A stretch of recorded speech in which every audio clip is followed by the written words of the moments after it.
প্রিয় পর্যটক, আপনাদের সকলকে জানাচ্ছি পবিত্র ঈদুল আজহার শুভেচ্ছা। ঈদ মোবারক, ঈদ মোবারক। আপনাদেরকে আজকে চট্টগ্রামের সিআরবি যেই চত্বর রয়েছে, সিআরবি চত্বরে নিয়ে এসেছি। বলছি travelpost24.com থেকে। আমরা সাধারণত বলে থাকি দ্য ইমেজ অফ বাংলাদেশ, বাংলাদেশের প্রতিচ্ছবি। আজকে 7ই জুন 2025। আমরা ঢাকা থেকে চলে এসেছি আপনাদেরকে চট্টগ্রামের অবস্থা দেখার জন্য।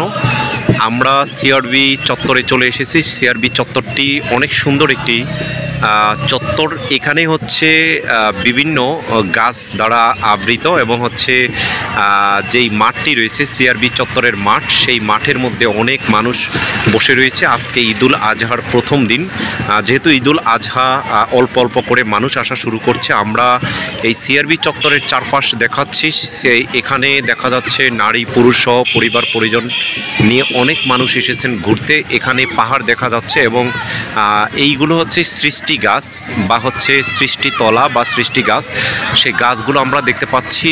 অনেকে গান গাচ্ছে এখানে বসে বসে, বন্ধুবান্ধব এবং ছোট্ট ছোট্ট বাচ্চারা পাহাড়ে ওঠার চেষ্টা করছে। আর হচ্ছে বিভিন্ন গাছ, আমরা গাছগুলো দেখতে পাচ্ছি এবং এখানে পাখির কলরব ডাক শোনা যাচ্ছে এবং পাহাড় থেকে রাস্তাগুলো নিচের দিকে নামে এবং নিচ থেকে হচ্ছে উপরের দিকে উঠে, আমরা সেইগুলো দেখতে পাচ্ছি। এবং ছোট ছোট যেখানে দাঁড়ানোর মতো, আজকে যে হচ্ছে পবিত্র ঈদুল আজহা উপলক্ষে আমরা দেখতে পাচ্ছি এখনও গরু নিয়ে যাচ্ছে, হয়তো কোনো বোনের বাড়ি বা আত্মীয়র বাড়িতে, বা হচ্ছে গরুটি আগামীকালকে জবাই করা হবে। আমরা জানি যে ঈদ উপলক্ষে এটি 3 দিন পর্যন্ত হচ্ছে ঈদ থাকে।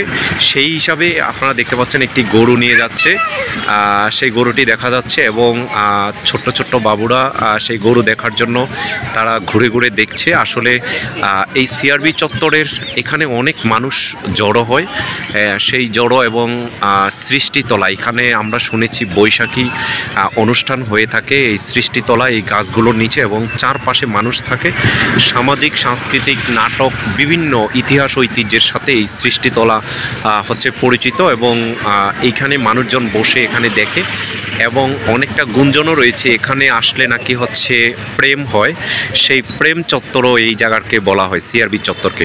তো আমরা পর্যটক আপনাদেরকে দেখাচ্ছি। আপনারা আমাদের ফেসবুক পেজ, ইউটিউব চ্যানেলে দেখে লাইক, শেয়ার, কমেন্টস করবেন। যারা চট্টগ্রামে রয়েছেন তারা এই সিআরবি চত্বরে আসে না এমন কোনো লোক নেই। অনেকে বলেছেন যে সিআরবি চত্বরে এসে তারা হচ্ছে ঘুরে যান এবং এই ঘোরার মাধ্যমে তারা একটু ভিন্ন রকম অনুভূতি পান। এবং দেখেছি এখানে প্রেমিক প্রেমিকা হচ্ছে অন্যান্য যারা রয়েছে ছোট ছোট করে তারা আসে এবং এখানে যাতায়াতটি হচ্ছে নিউ মার্কেট থেকে খুব কাছে, তত বেশি দূরে নয়, হয়তো 20 থেকে 30-40 টাকা দিয়ে হচ্ছে এখানে অটোতে আসতে পারবেন। এবং পাশে যে রেলওয়ে ভবন রয়েছে এবং গাছগুলো, বিশেষ করে হচ্ছে এই গাছের ছায়ায় নিবিড় যে আনন্দ এবং মনের মধ্যে যেই সুখ পায় এবং আলো বাতাসের যে একটি আনন্দ খুঁজে পায়, সেটি হচ্ছে এই সিআরবি চত্বরের হচ্ছে মূল বিষয়। আপনারা আমাদের এই travelpost24.com আমাদের ফেসবুক পেজ এবং ইউটিউব চ্যানেলে রয়েছেন, তারা দেখবেন, লাইক, শেয়ার, কমেন্টস করবেন। আমরা সিআরবি চত্বরের উপরে যে ভবনটি রয়েছে সেই ভবনটি দেখাবো এবং সেটির মাধ্যমে আমরা আপনাদেরকে আরও বিস্তারিত তথ্য দেওয়ার চেষ্টা করব। তো পর্যটক যারা চট্টগ্রামে রয়েছেন, আপনারা সিআরবি চত্বরে অবশ্যই আসেন এবং অন্য যারা রয়েছেন তারা যারা না আসেন সিআরবি চত্বরে, তাদেরকে এসে দেখার জন্য। এবং এইখানে যেই পাহাড় ঘেঁষা যে সৃষ্টি গাছ এবং উঁচু নিচু জায়গা, সেই জায়গাগুলো দেখতে আসলে অন্যরকম লাগে। গ্রাম সহ অন্যান্য যারা রয়েছে তারা এসে, চট্টগ্রাম আসলে পাহাড়ি অঞ্চল, সেই পাহাড়ি অঞ্চলের মানুষ পাহাড় সম্পর্কে ভালো জানে, কিন্তু তারপরও এখানে যেভাবে সাজুগুজু, পরিষ্কার পরিচ্ছন্ন, সেই হিসাবে এই চত্বরটি দেখার জন্য অনেকে আসে। তো ভালো থাকবেন, সুস্থ থাকবেন।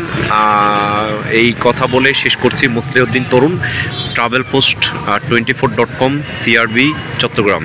ধন্যবাদ সকলকে।